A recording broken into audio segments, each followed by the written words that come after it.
শ্রাবণ মাসের সোমবারে আমাদের বাড়িতে সবাই নিরামিষ খায়, তাই আজ বানিয়েছিলাম সয়াবিনের কোফতা কারি। তার জন্য প্রথমে 150 গ্রাম সয়াবিনকে গরম জলে ভিজিয়ে রেখে মিক্সিতে ভালো করে গুঁড়ো করে নিয়েছিলাম। এর সাথে একটা সেদ্ধ আলু, আদা কুচি, লঙ্কা কুচি, বাড়িতে ব্যবহৃত সব ধরনের মশলা যেমন পরিমাণ মতো নুন, হলুদ গুঁড়ো, কাশ্মীরি লঙ্কা, জিরে গুঁড়ো, ধনে গুঁড়ো, গোলমরিচ গুঁড়ো, গরম মশলা আর একটু এলাচ গুঁড়ো দিয়ে ভালোভাবে হাতের সাহায্যে মেখে নিতে হবে। একদম সুন্দরভাবে মাখা হয়ে গেলে গোল গোল করে কোফতা আকারে গড়ে নিতে হবে। তারপর মাঝে একটা করে কিশমিশ ঢুকিয়ে কোফতাগুলোকে সুন্দরভাবে তৈরি করে নিতে হবে। যাতে এই কোফতাগুলো ভেঙে না যায় তার জন্য শুকনো কর্নফ্লাওয়ারে কোট করে তেলে ভেজে নিতে হবে।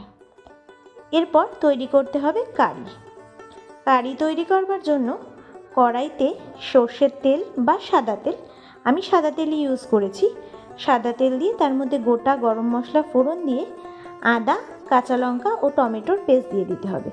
এরপর হলুদ, কাশ্মীরি লঙ্কা গুঁড়ো, গরম মশলা, নুন ও চিনি দিয়ে ভালো করে একটু নেড়ে নিতে হবে।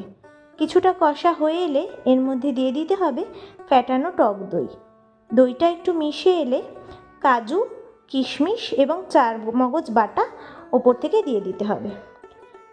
একদম কষা হয়ে গেলে এর মধ্যে পরিমাণ মতো জল দিয়ে দিতে হবে।